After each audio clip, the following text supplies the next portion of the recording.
fracción de lo que queda del seminario del primer día, un poco logre yo transmitirles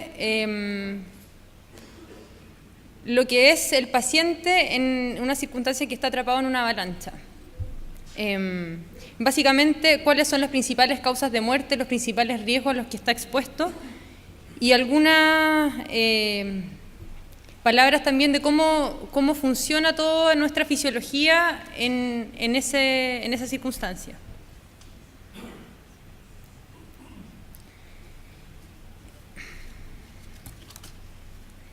Ya, la verdad es que en Chile no existe como una estadística tan clara como existe, por ejemplo, en Estados Unidos, de todos los accidentes que existen por víctimas de avalancha. Más bien hay casos históricos en relación a avalanchas que han habido en relación a obras de la minería o de laderas que en relación a, qué sé yo, construcción de hidroeléctrica, también en obras viales, pero en relación un poco a lo que significa, o en relación a los deportes de montaña, como actualmente son los casos que a uno probablemente más conoce, no existe esa estadística. Esta estadística que muestro acá es de Estados Unidos, en el fondo que muestra cuál ha sido la cantidad de muertes a lo largo entre 1950 y el 2009, ¿ya? Básicamente lo que se logra ver es que cada vez los accidentes son más frecuentes, las muertes son más frecuentes, ¿ya? Probablemente uno se pregunta por qué, si las avalanchas en el fondo ocurren, siempre han habido avalanchas, no significa que cada vez haya más avalanchas, ¿por qué hay más muerte?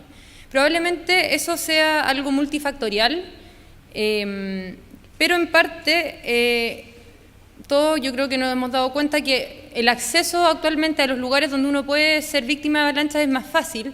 Un poco lo que es el esquí de montaña se ha puesto en los últimos años de moda y probablemente también eso, la tendencia que se ha visto en Estados Unidos, también la empecemos a ver acá en Chile. De hecho, uno podría decir que a partir del 2000, más o menos 2005, yo trabajo en clínicas de montaña y más o menos es una o dos víctimas por año de las que mueren por avalancha en Chile. En Estados Unidos, entre 1950 y el 2009, 854 vidas se han perdido producto de accidentes en avalancha. En hombres, el promedio de edad de los muertos son 33 años y en mujeres un poco más, 36 años.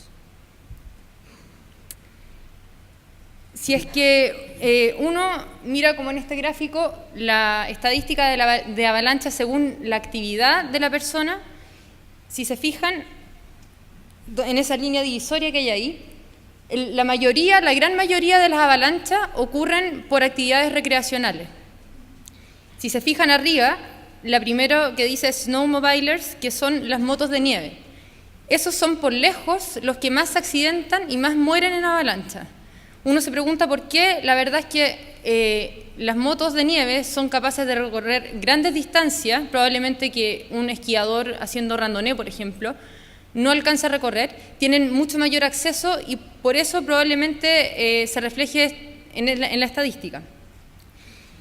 Le siguen como dice ahí, backcountry skiers, que en el fondo son esquiadores que no están en un centro de esquí, sino que fuera de este.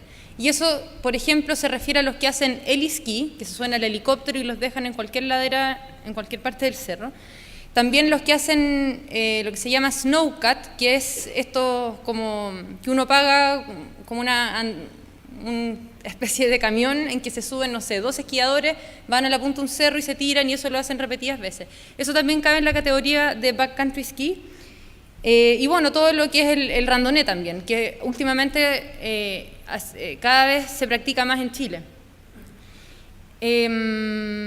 Más abajo también nombran a los esquiadores que están fuera de los límites del centro de esquí, pero cercanos a este. Y eso significa que no solamente son territorios aledaños, como por ejemplo Santa Teresa, que es una ladera muy conocida que queda en relación al Centro de Esquí Colorado, pero que no está patrullada, es como aledaña a este.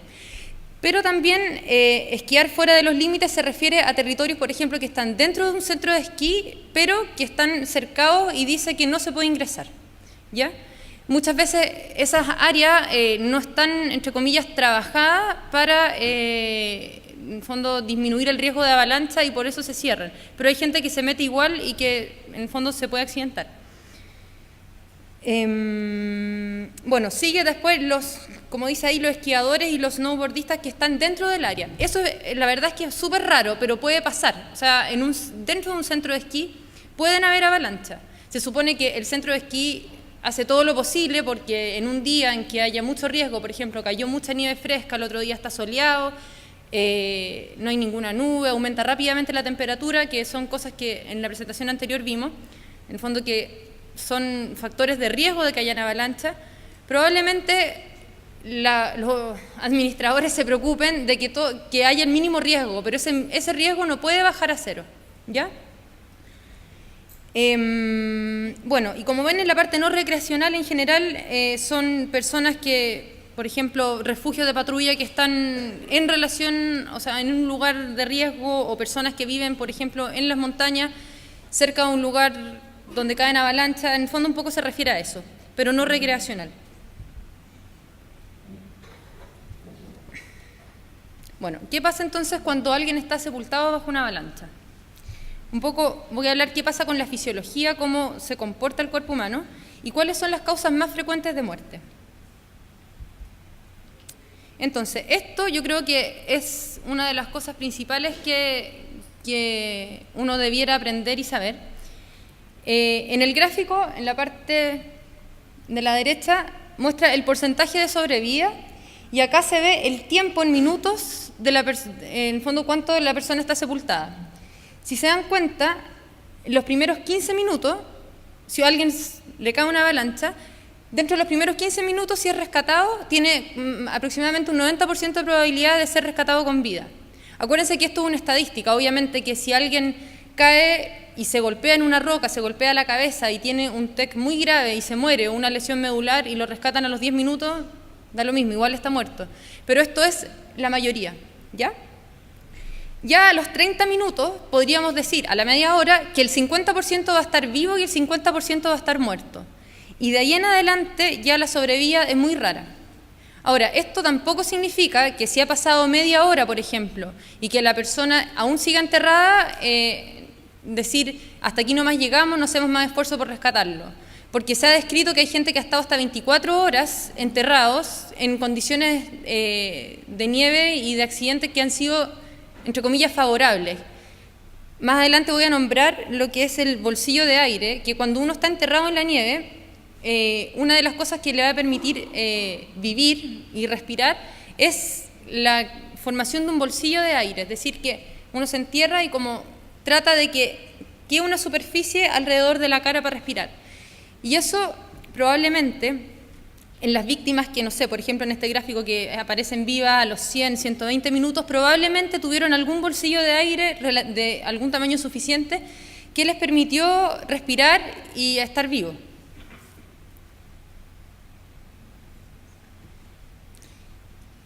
Ya. Bueno, por eso también es necesario hacer énfasis en lo que es la velocidad del rescate. Ya, el rescate, no sé si quedó, si quedó lo suficientemente claro en la presentación anterior, pero todo esto que es el rescate de víctimas de avalancha, tener la sonda, el arva, la pala, desenterrar, buscar, etcétera, es algo que no es como tan obvio. No es que uno se compre el equipo y diga, ah, ya, ahora estoy listo, me voy a ir a tirar por cualquier lado, total, puedo rescatar y puedo ser rescatado también. Es una práctica que requiere, o sea, es una cosa que requiere práctica, requiere entrenamiento, requiere aprender a usar los instrumentos, porque no es fácil tener el arma en la mano y decir ya, a qué distancia está, el sondeo, sacar la sonda de la mochila, que la sonda se puede armar la pala, esto pensando en que hay frío, millones de condiciones que hace que la verdad es que no son condiciones favorables. Y además todo lo que significa como la ansiedad por saber que hay un conocido, tal vez un amigo, que está sepultado y que está luchando por vivir.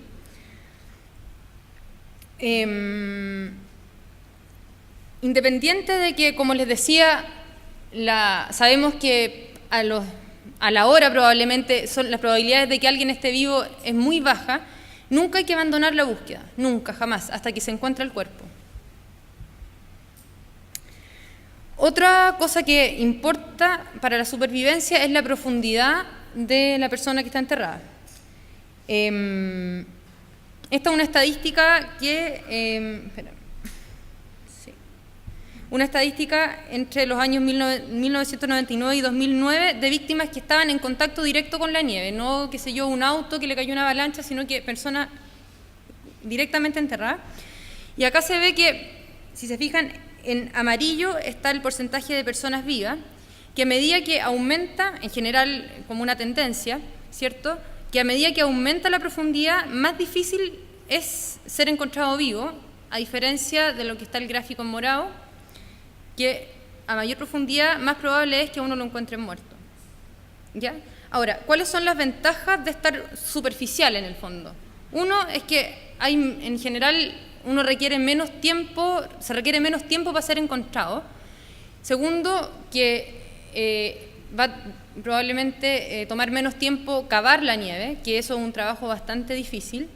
Y lo otro es que mientras más superficial esté, probablemente queden más elementos adjuntos visibles que sirvan como clave para saber dónde está la persona, los esquís, bastones, etc.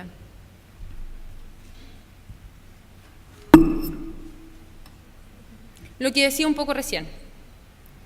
¿Ya?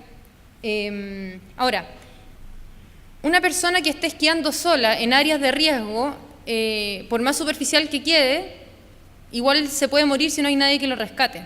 Puede quedar, por ejemplo, con la pura cabeza afuera, lo suficientemente adolorido, por ejemplo, por una fractura expuesta, con la nieve muy compactada, muy densa, que no pueda salir y finalmente morir de hipotermia. Por eso también es muy importante hacer énfasis en que estas actividades, cuando uno busca hacer esquí fuera de pista o, qué sé yo, caminar con raqueta, lo que sea, andar siempre con alguien acompañado y tomar las precauciones necesarias, que parte por conocer el riesgo y también tener el equipo de rescate.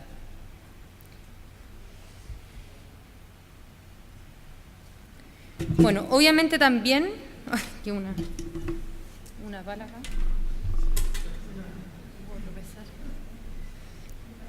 Del equipo de rescate disponible. Lo que se ha visto que generalmente las personas que más, como lo voy a nombrar más adelante, las que tienen más probabilidades de vivir son quienes están acompañadas y que sus mismos compañeros los rescatan, no los equipos de rescate organizados, ¿ya? En general, cuando uno llama a un equipo de rescate, como el caso clínico que se presentó, cuando llama al equipo de rescate, eso toma tiempo entre que uno da aviso, más o menos uno trata de decir dónde está, porque muchas veces no es fácil, si no tiene señal de celular, más difícil aún. Todo eso toma tiempo y va en desmedro, ¿cierto?, de la persona que está enterrada. Lo otro, como les decía, es la competencia de los rescatistas. La experiencia aquí va a ser absolutamente fundamental. Alguien que esté acostumbrado, que se haya ejercitado, que sepa usar bien los instrumentos, probablemente va a ser de gran ayuda. Y bueno, acá puse fotos de perros, porque los perros también es muy frecuente que existan equipos de rescate canino en avalancha.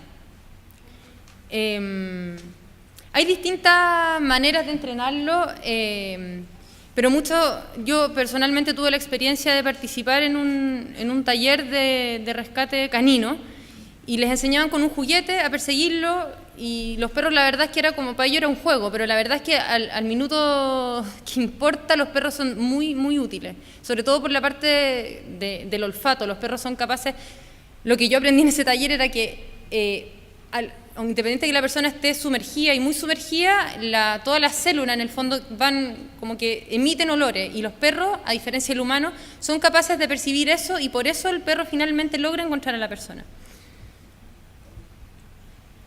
Bueno, obviamente que también la presencia de lesiones, de traumatismo, va a influir en si la persona va a finalmente vivir o no.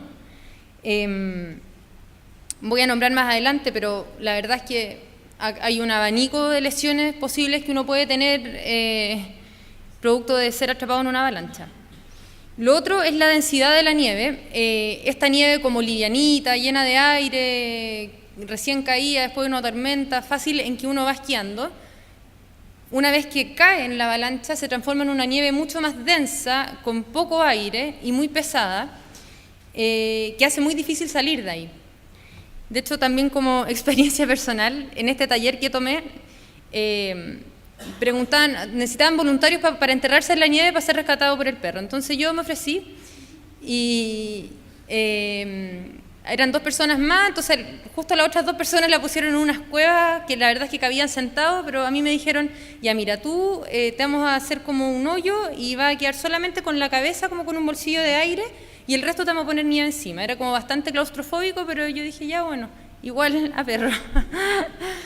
Y la verdad es que era bien desesperante, pero a lo que quiero un poco transmitirle es que, bueno, una vez que me acosté y me pusieron nieve encima, me pusieron súper poca nieve encima, y la verdad es que me costó un montón respirar, siendo que yo pensé que me habían puesto, no sé, quizás como 1 metro de nieve de arriba, pero nada que ver, era muy poco, eran, no sé, con suerte 30 centímetros, y la dificultad que tenía yo para como inspirar, para expandir mi tórax, para tomar aire, era súper difícil. Entonces yo me imagino esta cuestión finalmente es como un cemento que a uno de verdad le es súper dificultoso respirar. Bueno, la supervivencia también depende de esto, de lo que se llama el bolsillo de aire, que ahí traté de poner una foto como la única que encontré, pero la idea es que si uno está lo suficientemente consciente, trate de crear este bolsillo como un hoyito donde uno pueda tener intercambio de aire, ¿ya? Y idealmente que sea lo más grande posible.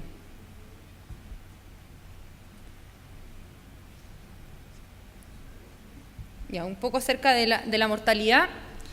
En las avalanchas básicamente hay 2 maneras de morir a grandes rasgos. Una son las lesiones traumáticas y la otra es la asfixia, ¿ya? La gran mayoría, aproximadamente un 75%, muere por asfixia. El resto muere por lesiones traumáticas y un porcentaje muy pequeño muere por hipotermia, ¿ya? En cuanto a las lesiones traumáticas, que son, como les decía, como un 25%, bueno, pueden ser de cualquier parte del cuerpo, la verdad, dependiendo de cómo uno lo agarre, pero las que más probablemente nos puedan costar la vida inmediatamente son las lesiones de cabeza y cuello, ¿ya? Si a esto le sumamos que no solamente hay nieve, sino que además hay árboles, troncos, rocas, todo eso va en desmedro de que el cuerpo se golpee contra una de estas partes y salga más gravemente lesionado. El traumatismo puede ser tanto contuso, es decir, golpe, o también puede ser penetrante, aunque es más difícil, pero uno, si hay un tronco más o menos delgado, puede perfectamente transfixiar alguna parte del cuerpo, qué sé yo, el abdomen, y eso obviamente aumenta la morbilidad.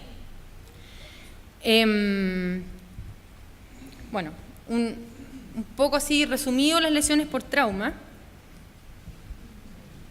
Partiendo por la cabeza, traumatismo encefalocraniano, la verdad es que, dependiendo si uno usa casco o no usa casco, pero puede tener desde laceraciones del cuero cabelludo, fracturas de cráneo y lo más importante, lo más grave, son hemorragias intracerebrales, ¿ya? Que dependiendo de la localización, si es que están dentro del parénquima cerebral, del tejido cerebral o un poco por fuera, entre el cerebro y el cráneo, va a ser el tiempo y la gravedad de la misma lesión. Estas lesiones, estos sangramientos cerebrales que pueden ocurrir producto del trauma, lo más probable es que nos lleven a tener algún grado de compromiso de conciencia que puede ir desde, bueno, ahí puse lucidez como para poner el extremo mejor, digamos, pero desde la somnolencia, un paciente que en el fondo esté con los ojos cerrados y responda a estímulo verbal, hasta el paciente que está en un estado de obnubilación, que hay que moverlo para que reaccione, o un paciente que está en estado de sopor, que hay que aplicarle un estímulo doloroso para que reaccione, hasta el paciente que está en coma, que pese a aplicarle estímulos dolorosos, no responde, ¿ya?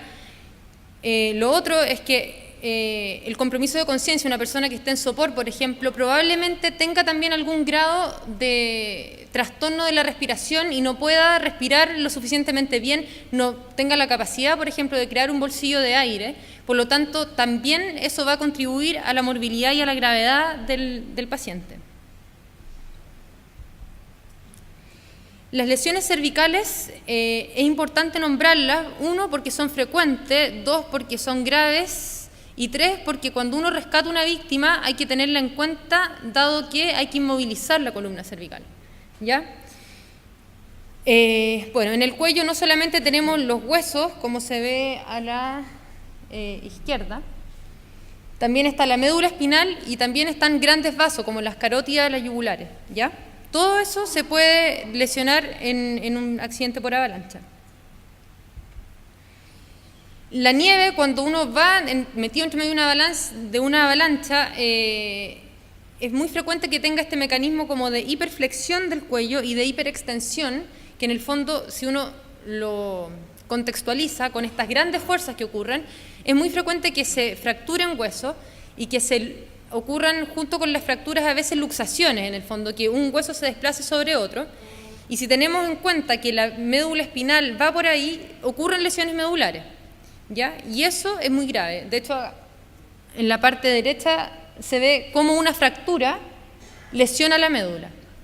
Las lesiones medulares pueden causar desde la muerte a quedar tetrapléjico o a estar en estado de frecuencias cardíacas muy bajas, presión sanguínea muy baja, que de eso a la muerte el paso es muy corto, sobre todo pensando que estamos en un ambiente remoto, no en un ambiente protegido, digamos.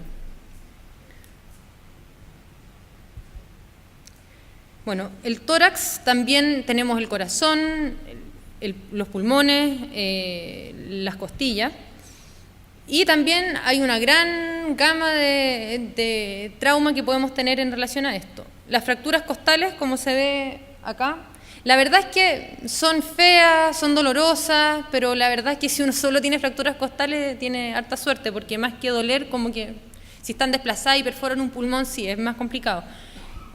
Pero es como de las cosas poco graves que uno le puede pasar. Algo definitivamente grave son el desgarro de los grandes vasos. Sabemos que por el tórax sale, desde el corazón sale la aorta, que es la gran arteria que lleva la sangre oxigenada a todo el cuerpo. Si uno tiene un traumatismo fuerte de tórax, hay fuerzas cizallantes que pueden hacer que la aorta se rompa. Y imagínense, o sea, sale toda la sangre y eso es muerte instantánea prácticamente. Lo otro que puede suceder es lo que se llama taponamiento cardíaco, que producto de un traumatismo fuerte en la región precordial, esternal, en el fondo donde está el corazón, se desgarra en vaso y... no tengo un puntero láser, pero ahí se ve que por fuera de la pared del corazón, que es eso como naranjo, ¿cierto? Que se ven ambos ventrículos, la capa que cubre el corazón, que es el pericardio, entre el corazón y el pericardio hay sangre acumulada, producto del trauma. Esa sangre está a presión y hace que el corazón no se pueda contraer de manera eficiente, y si esto en el fondo es mucha sangre, mucha presión, finalmente el corazón va a tener una contracción tan insuficiente que no va a llegar suficiente sangre al resto del cuerpo, cerebro, partiendo por el cerebro y digamos todo el resto, y finalmente puede causar la muerte. Lo otro, que probablemente han escuchado hablar, el neumotórax, que es una lesión también muy frecuente si uno tiene cualquier accidente. Neumotórax a tensión es el que más preocupa, que en el fondo, ¿qué es lo que pasa? Que hay ruptura de tejido pulmonar, hace que la cavidad pleural, donde está el pulmón, se llene de aire y el pulmón quede muy chiquitito, como se ve en la foto. Ahora uno dice, ¿qué importa si tengo otro pulmón y por último ahí me las arreglo?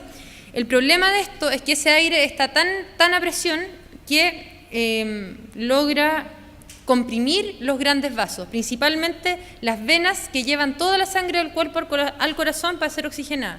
Entonces, ¿cuál es el problema ahí? Que las personas finalmente mueren porque no hay flujo sanguíneo, finalmente. ¿Ya?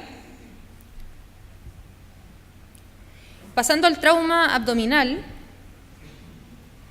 también tenemos el hígado, el vaso, todo el intestino uno puede tener traumatismo, contusiones, que puede tener laceraciones y sangramientos intraabdominales muy importantes.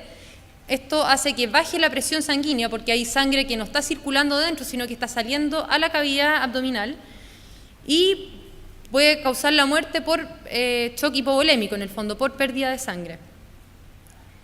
También podemos tener perforación intestinal, un montón de cosas que de alguna manera le dan más o menos tiempo para ser rescatado con vida.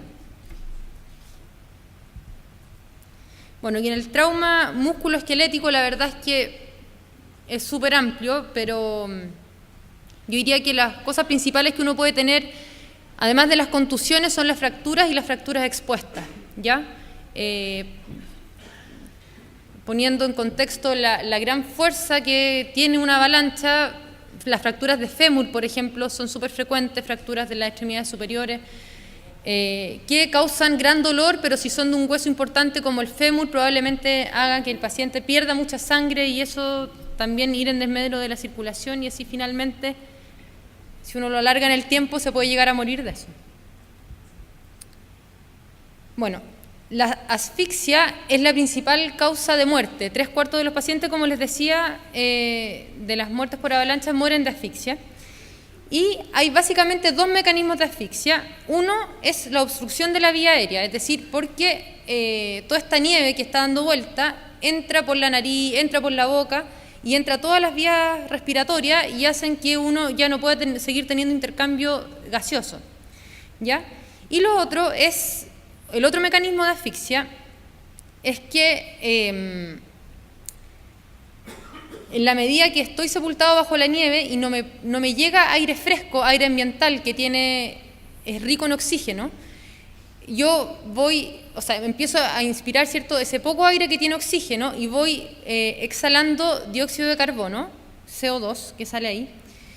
Y este aire, como estamos en una cavidad, prácticamente llega a ser hermética después, uno empieza a cada vez a inspirar aire con menos oxígeno y más rico en dióxido de carbono. Y eso también, en el tiempo, ocasiona una muerte por asfixia, que probablemente va a ser más lenta que la otra, que es cuando uno está con toda la vía aérea llena de nieve, pero finalmente el resultado es el mismo. Y como les decía, un porcentaje muy pequeño finalmente son los que mueren por hipotermia.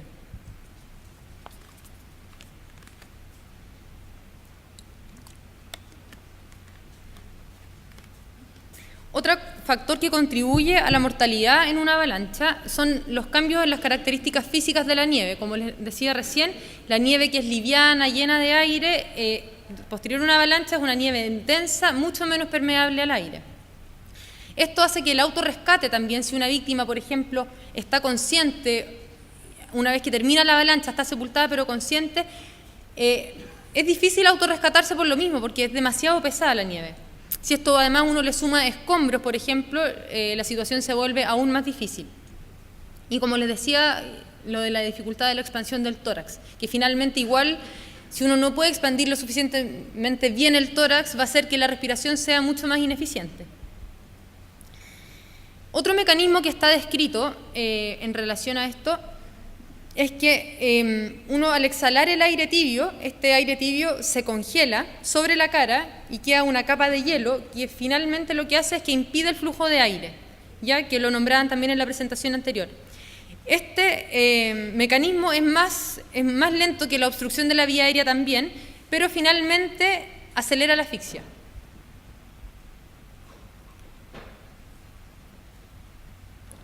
Ya. En cuanto al rescate de las víctimas, como también les había nombrado, que la sobrevida se asocia al tipo de rescate, ¿ya? Si ustedes se fijan, como para simplificar esto y no confundirse, en la línea de arriba salen los vivos.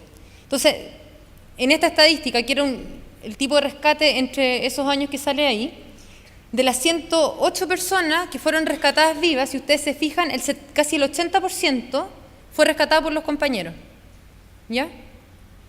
Y solamente un 12% fue rescatado por los equipos de rescate. En cambio, los que fueron encontrados muertos, un total de 192 personas, la gran mayoría, 62%, fue rescatado por equipo de rescate y no por sus compañeros, ¿ya? Es un poco para reforzar lo que les había contado hace un rato. Ahora,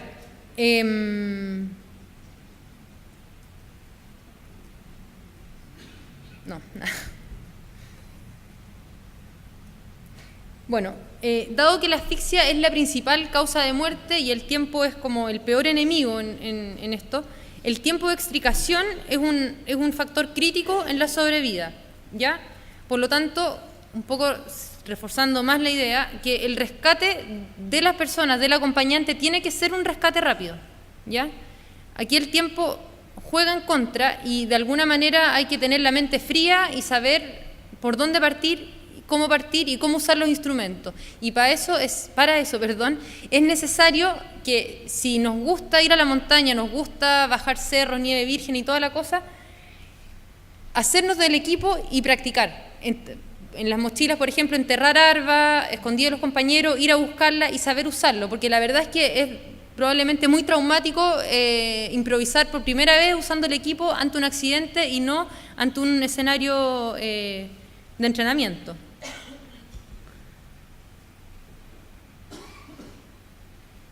Bueno,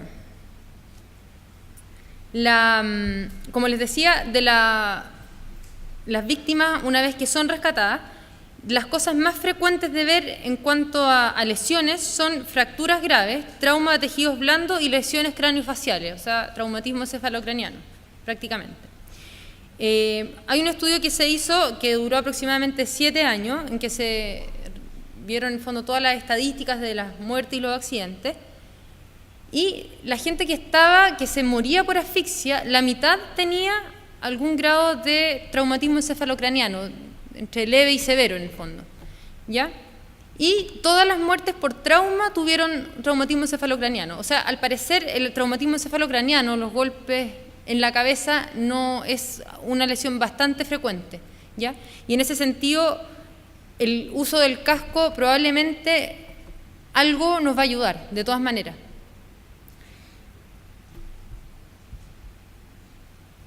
Y un poco también enfatizando lo mismo, cuando estamos en un escenario en que hay que rescatar una víctima, dado que es tan probable que tenga una lesión en la columna cervical, además del traumatismo encefalocraniano, es necesario, absolutamente fundamental, inmovilizar la columna cervical cuando uno lo está rescatando. Ahora, si uno está en la montaña, no necesariamente el compañero o uno mismo va a andar con una mochila, con un collar cervical y con un montón de cuestiones, con un botiquín, digamos, no necesariamente, pero sí hay maneras de movilizar a la persona sin tener todo, o sea, de inmovilizar la columna cervical sin tener las cosas más técnicas para hacer eso, ¿ya? Por ejemplo, si la persona está tirada en el suelo, el simple hecho de decirle que no se mueva, tomarle la cabeza con ambas manos y tratar de que la persona mueva la cabeza lo menos posible, manteniendo también un leve grado de tracción un poco constante, eso ya va a ser suficiente como para evitar mayor daño. Ahora, como se ve en la foto de arriba, uno también puede improvisar cualquier tipo de inmovilización, ¿ya? Y si tiene, qué sé yo, por ejemplo, 2 parcas grandes, las enrolla, pone una a cada lado, le pasa como, qué sé yo, otra cuestión aquí arriba. O sea, hay maneras de hacerlo, ¿ya? Y un poco pongo esta diapositiva solamente con esto porque para que se acuerden de lo importante que es en el fondo, ¿ya? Las lesiones, la verdad es que cuando uno tiene una lesión de columna cervical puede quedar tetrapléjico, imagínense lo que significa eso, o sea, y si de repente con la simple medida de proteger la columna, estando ahí, no dejando que la persona mueva la cabeza hacia los lados ni haga flexo de extensión, eso ya lo va a ayudar y probablemente se los va a agradecer.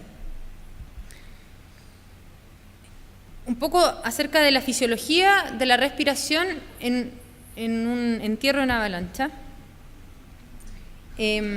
Como les decía, la asfixia, cuando es por oclusión de vía aérea, generalmente tiende a ser precoz. Dentro de los 15 a 30 minutos la persona ya está asfixiada, porque es imposible respirar. Y cuando la asfixia es por el mecanismo de inhalar aire expirado, generalmente demora más, generalmente más de 15 a 30 minutos, ¿ya?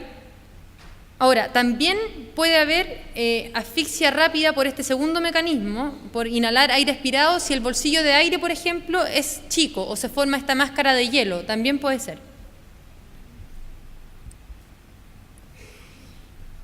Un poco para graficar esto, el aire inhalado, como se ve en el gráfico, tiene un 21% de oxígeno, ¿ya? Y tan solo un 0,03% de dióxido de carbono.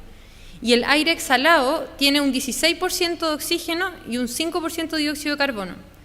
¿Ya?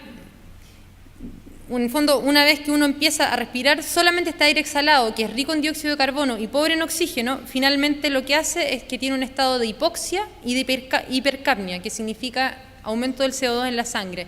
Y eso es progresivo hasta causar la asfixia.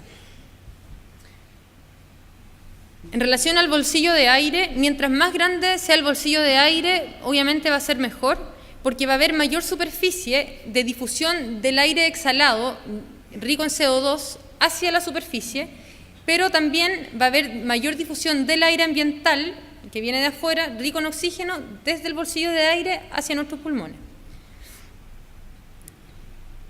En el año 2003 se hizo un estudio de la fisiología de la asfixia en las avalanchas. Tomaron a 12 voluntarios y los hicieron respirar en un los sumergieron en la nieve y los hicieron respirar en un bolsillo de aire de 1 a 2 litros, de 1 litro o 2 litros, ¿ya? Más o menos de volumen de aire.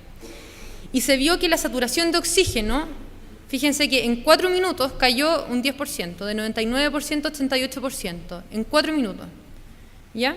A los 30 minutos, la fracción inspirada de oxígeno pasó a ser de un 21% inicial a un 10%, y el CO2 de 0% inicial, un aire completamente limpio, a un 6%. La mayoría de los voluntarios no pudo completar los 30 minutos de la prueba, pero uno antes que otro. Lo que se concluyó de este estudio, básicamente, es que el grado de hipoxia depende, uno, del tamaño del bolsillo. Las personas que tenían un bolsillo de 2 litros duraron más que los que tenían un bolsillo de 1 litro. Lo otro, era la densidad de la nieve. No lo puse arriba, pero en el fondo también era una variable a medir. Cuando tenía la nieve más densa, esa nieve era, en el fondo las personas duraban aún menos. Y lo otro, que no es menor, eran las características personales de las víctimas. Habían personas o voluntarios que tenían las mismas características de bolsillo de aire, de densidad de nieve, y unos duraban más que otros, ¿ya? Probablemente eso tiene factores, qué sé yo, genéticos, también de personalidad, etcétera, etcétera. Este otro estudio, que es bien interesante, que se hizo en el 2001, también voluntarios se enterraron completamente en nieve densa, pero les pusieron una válvula, ya, que permitía que exhalaran el aire, pero que el aire que inhalaban no era este mismo aire rico en CO2 y pobre en oxígeno, ¿ya? Esta válvula estaba adjunta a un tubo que dirigía todo el aire expirado hacia la superficie de la nieve. Ahí se ve un poco cómo está la persona respirando directamente de la nieve, como se fijan. Y la verdad es que si veíamos en el gráfico que mostré al principio que uno duraba más o menos 30 minutos, más o menos bien, ¿ya? Acá ese tiempo se logró alargar a 90 minutos. O sea, al parecer este mecanismo, esta válvula era útil. Entonces, aquí un poco se ve en más detalle cómo funciona esta válvula. En la letra E, que es esta cajita que se ve, en el fondo, ahí se refleja cómo el aire entra a través de este bolsillo, que es un bolsillo como con una malla plástica. En la inspiración, el aire de este bolsillo fluye hacia la boca, ¿cierto? Hacia donde está la letra A.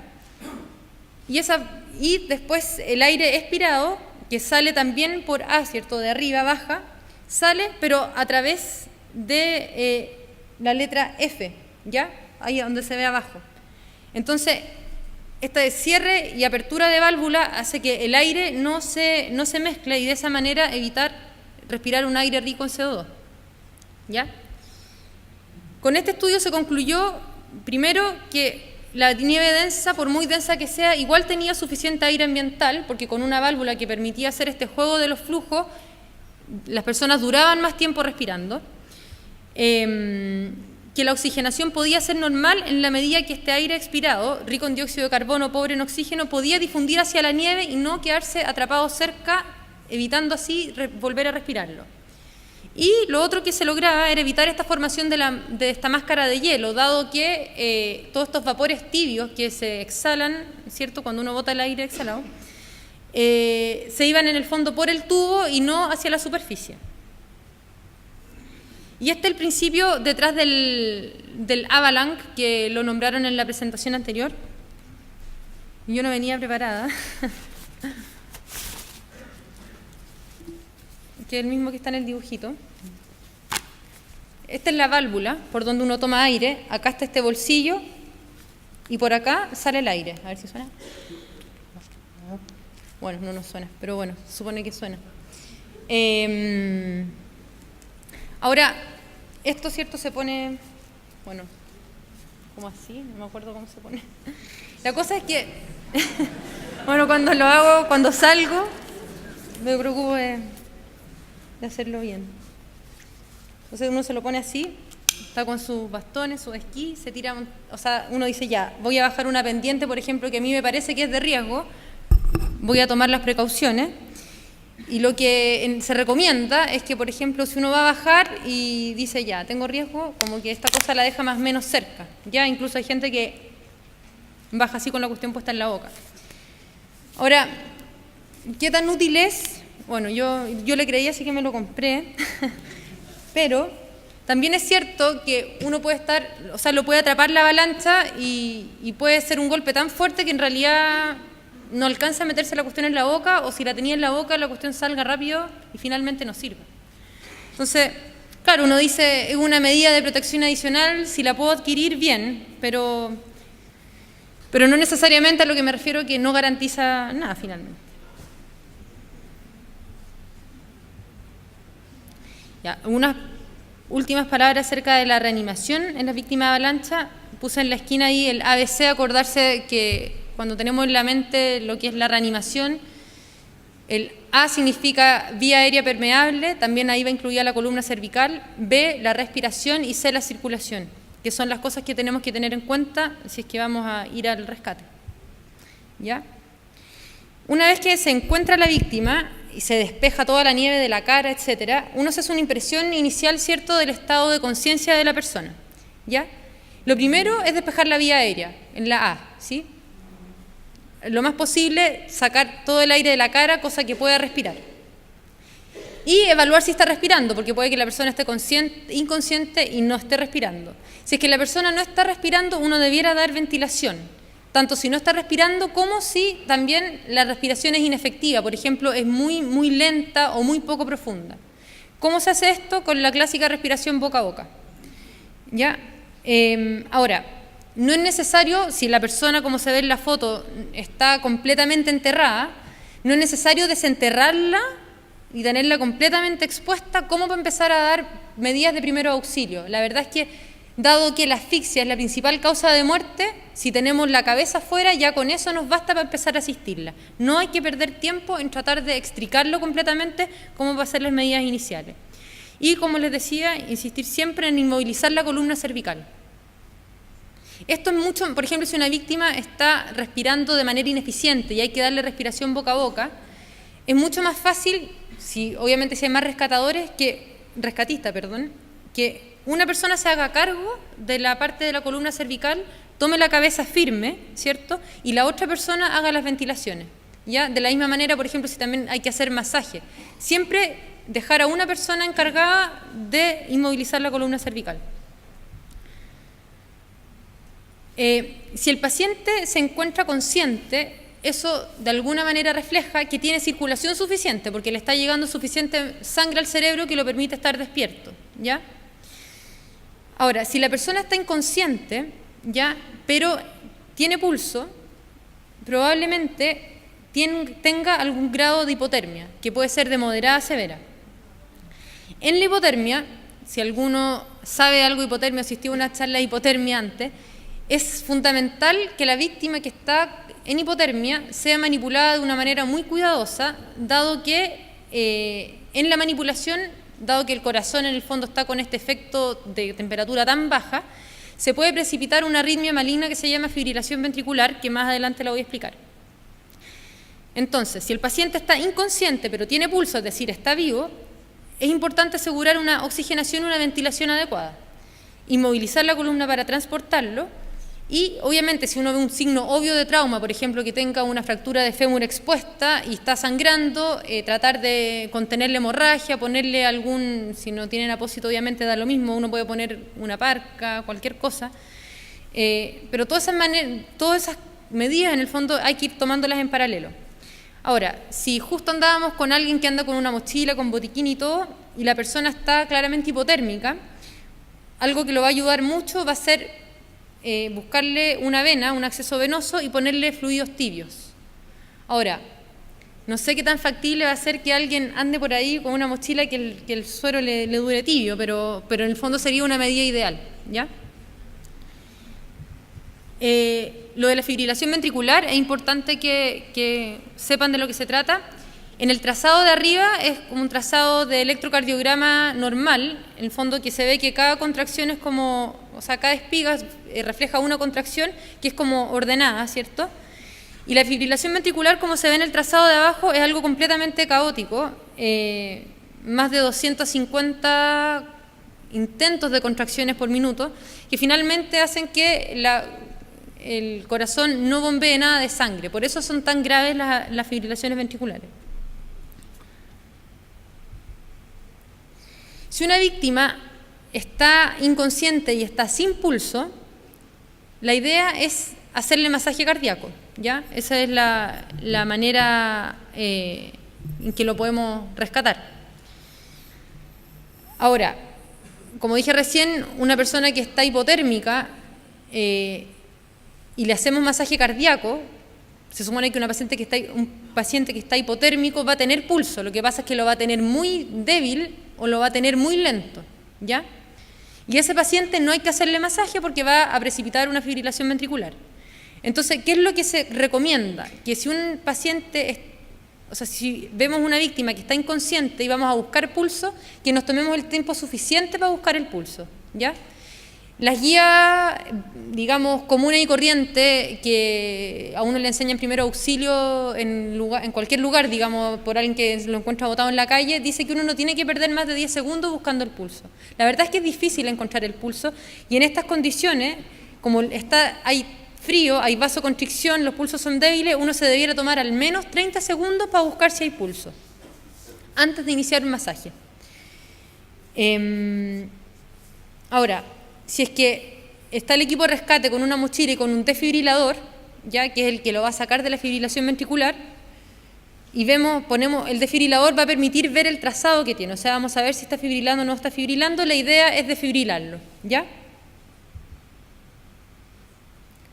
Ahora, si alguien está en paro cardiorrespiratorio, es decir, no tiene pulso y no está respirando, el pronóstico va a ser según la causa, si fue por asfixia, por trauma o por hipotermia, ¿ya? Y eso va a depender probablemente del tiempo que lleva sepultado, o sea, si fue por asfixia y lleva 45 minutos, probablemente no haya nada que hacer, de la permeabilidad de la vía aérea.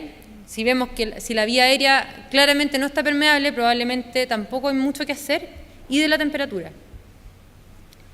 Entonces, si una víctima lleva menos de una hora, pero que está con una temperatura mayor a 30 grados y tiene la vía aérea obstruida, es muy probable que esté asfixiado y la resucitación, es decir, que nuestros esfuerzos por resucitarlo sean, se me fue la palabra, bueno, es improbable. Pero si lleva más de una hora y la vía aérea está permeable, lo más probable es que esté con hipotermia y la resucitación va a ser mucho más probable. Un poco lo que voy con eso es que de todas maneras no hay que, no porque el paciente se ha encontrado con la vía aérea obstruida, vamos a decir no vamos a hacer nada. Uno igual tiene que hacer el esfuerzo, igual tiene que tratar de reanimarlo, ¿ya? Pero a priori debe saber que si la vía aérea se ve claramente obstruida, no va a ser necesario insistir 45 minutos en reanimar al paciente, porque lo más probable es que no llegue a buen camino. Los pacientes que sobreviven, o sea, para poder sobrevivir en un estado de hipotermia, lo más probable es que ese paciente haya tenido un bolsillo de aire suficiente, es decir, no lo mató la asfixia, y haya obviamente tenido la vía aérea permeable. Ahora, si el paciente hipotérmico tenía un bolsillo ausente o pequeño o la vía era obstruida, probablemente ya murió por trauma o por asfixia. Y unas palabras finales, ahora sí, de la hipotermia. La hipotermia, finalmente, es el principal problema médico que requiere tratamiento en las víctimas rescatadas vivas. ¿A qué me refiero con esto? Que obviamente el tratamiento de fractura de columna cervical, de fémur, eso se refiere a tratamiento quirúrgico, no médico. Pero todo lo que no es operable, digamos, la hipotermia es el principal problema, ¿ya? La manera exacta de saber, de clasificar la hipotermia es midiendo la temperatura central, no periférica. Es decir, no sacamos nada con andar con un termómetro y ponerlo en la axila o adentro de la boca, porque eso no es una medida, o sea, no es un reflejo fidedigno.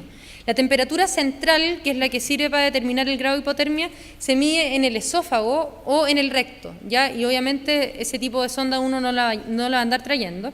Y por eso la Sociedad Suiza de Medicina de Montaña hizo una escala en que uno pudiese determinar el grado de hipotermia solamente con las características clínicas del paciente.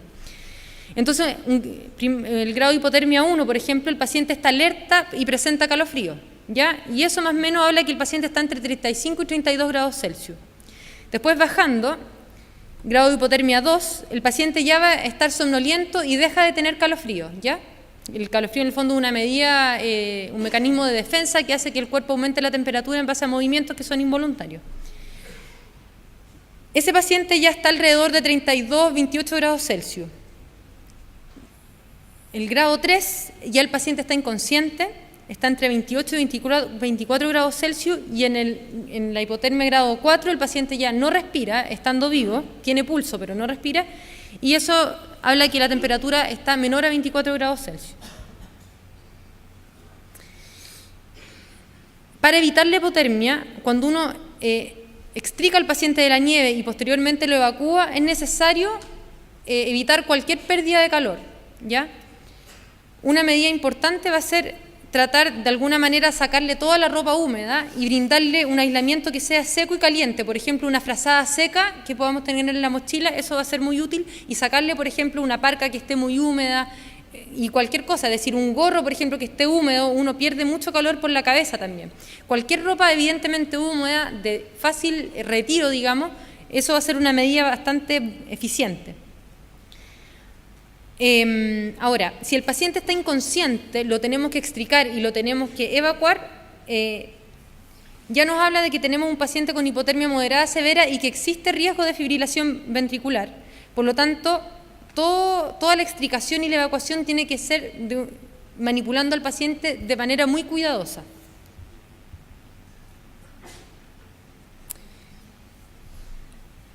La manera de tratar la hipotermia moderada severa finalmente va a ser infundir fluidos isotónicos como un suero fisiológico, por ejemplo, tibio, a 42 grados Celsius, ¿ya? Esa es una hipotermia moderada severa. Pero, por ejemplo, hay pacientes que pueden estar solamente levemente hipotérmicos, y en esto la medida más útil va a ser darle fluidos tibios calientes, ojalá ricos en azúcar, ¿ya? Ahora, un paciente que está inconsciente, es decir, con una hipotermia ya grado 4 y es llevado a un centro asistencial, lo que uno hace, dado que está inconsciente, probablemente hay que ponerle un tubo endotraqueal para ayudarlo a respirar, para hacer una ventilación eficiente, es que ese aire que se le otorga se calienta, 40-45 grados Celsius. Esa medida le va a hacer ganar temperatura un poco más rápido. Lo otro que existe, que se describe, es que los pacientes, por ejemplo, son extricados y en la evacuación, o sea, le sacan la ropa húmeda, lo calientan un poquito y lo evacúan, pero muchas veces pasa que esa evacuación no es tan cuidadosa y los pacientes vuelven a perder temperatura, es decir, no sé, se logra calentar de 30 a 33 grados, pero en el transporte se vuelve a enfriar. Eso le agrega aún más morbilidad a la víctima, por lo tanto es importante insistir en aislarlo bien y evitar bajo cualquier punto de vista cualquier pérdida de calor. Ya, y esta sí que es la última diapositiva.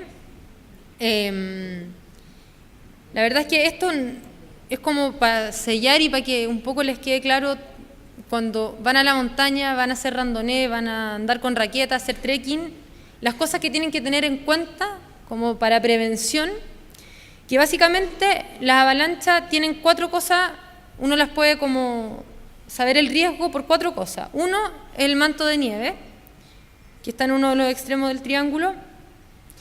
La nieve, mucha nieve fresca, ir a esquiar después de una tormenta, eso va a ser un factor de riesgo. Segundo, el tiempo. Los días en que, por ejemplo, llueve sobre nieve recién caída, o hay un rápido calentamiento, estos días en que hay una tormenta muy fea y el otro día está perfectamente despejado y hay temperatura agradable, eso aumenta el riesgo de avalancha. Tercero, el terreno. Los terrenos que tienen inclinación entre 35 y 45 grados son los terrenos de más riesgo de avalancha, ¿ya? Los que son muy planos obviamente no, y los que son muy empinados tampoco, porque esa nieve naturalmente va a tender a correr y no a acumularse, ¿ya? Existen, para las personas que son aficionadas y les gusta todo esto, inclinómetros, en que uno, y distintos tipos, por ejemplo, que uno pone en el bastón y pone el bastón de una manera y se ve más o menos la inclinación que tiene la pendiente. Y para los más modernos, por ejemplo, hay inclinómetros que uno puede bajar en el iPhone y ver. Hay Arvas también que tienen inclinómetros. Eso. Y bueno, y por último, el factor humano.